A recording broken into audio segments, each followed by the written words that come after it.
The curse of La Llorona is from Mexican folklore. It translates to the weeping woman. La Llorona is a vengeful spirit who cries as she looks for her children whom she killed. Her cries, if you hear them, are said to bring misfortune and death. There have been several sightings over the years, but no source for the story has ever been found. But what if La Llorona wasn't just a story? What if there really was a spirit stalking riverbanks looking for children to replace her own? In other words, what if the curse of La Llorona was real? Hello and welcome back to Life's Biggest Questions, the channel that imagines the impossible. I'm your host, Charlotte Dobre, and if this is your first time here, hit that subscribe for me. If you're a returning viewer, thanks for checking out another video. And one more thing, if you have an idea for a topic you would like to see on Life's Biggest Questions, don't hesitate to let us know in those comments. The story goes like this. A woman named Maria was known around her small village for her beauty, even though she came from a poor family. One day, a wealthy man traveled through Maria's village. He saw Maria and immediately stopped in his tracks. He was so taken aback by her beauty, he asked her to marry him, and she agreed. Maria's family was so happy she had found a wealthy man, but the nobleman's father was not so thrilled that he had chosen a woman who came from such a poor background. The wealthy nobleman didn't listen. He married Maria and moved into a new house in the village that he built. Soon enough, Maria was pregnant, and she gave birth to twins, a boy and a girl. But she didn't want to baptize her children, and that ended up hurting her later. The wealthy nobleman was always traveling for work, and he had stopped spending time with his family. When he was at home, he would only pay attention to his children and not to his wife Maria. And then one day, he left, and he never returned. Years went by until one day when Maria was walking by the river with her children. She saw her husband's carriage, but inside it was a young, beautiful woman next to her husband. In a fit of anger, Maria picked up her children, threw them in the river, and drowned them. As she saw their bodies floating in the river, she realized what she'd done. She jumped into the river with her children and drowned so she could die with them. But when Maria reached the gates of heaven, she was told she could not enter the afterlife until she found her children. As I stated before, her children were not baptized. Therefore, they can't enter heaven. Now her spirit is caught between heaven and hell.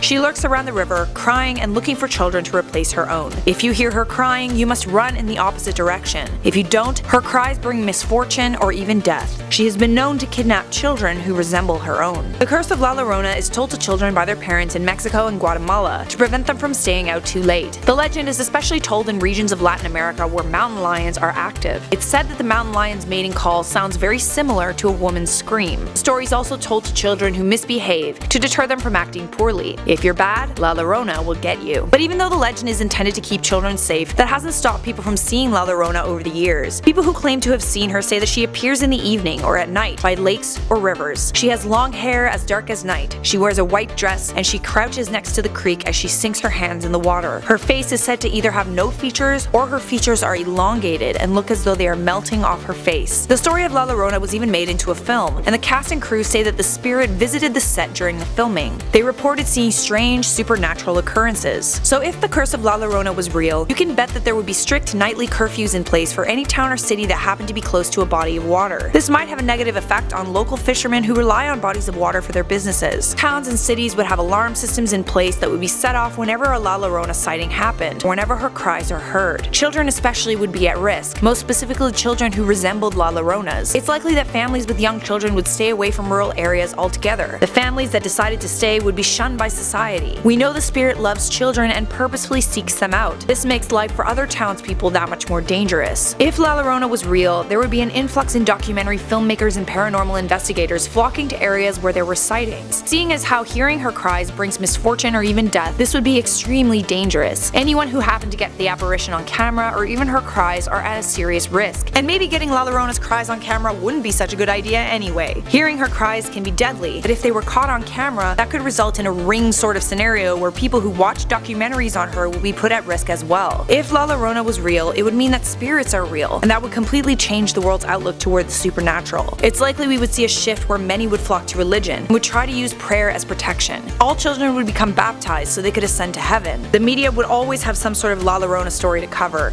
Journalists would put themselves at risk by visiting areas where she'd been seen. This could result in many deaths among the media community. After all the deaths and media friendly, something would have to be done. But how do you destroy a spirit, or perhaps put her at rest? First, mediums would be sent to try and determine what La Llorona wanted, and priests would be sent to cleanse the affected areas. But all of these attempts wouldn't work. La Llorona's spirit will never be at rest until she finds her children and brings them to heaven with her. But she can't because they're not baptized. The reason why she's caught between heaven and hell is because she's searching for them. So the way to finally put her at rest would be to find the remains of her children and baptize them. Seeing as La Llorona drowned them in a river, her, this would not be easy, but eventually, if La Llorona was real, then her children were real, so there would be remains to find. Once that happened, a baptism ceremony would be performed, and their spirits would finally be permitted to get past the gates of heaven, and then La Llorona would finally be at peace. For now, I'm Charlotte Dobre, and you've been watching Life's Biggest Questions. If you enjoyed this video, you'll love the playlist that's clickable on your screen right now, and make sure notifications are turned on by clicking that bell icon so we can see you in a future episode of Life's Biggest Questions.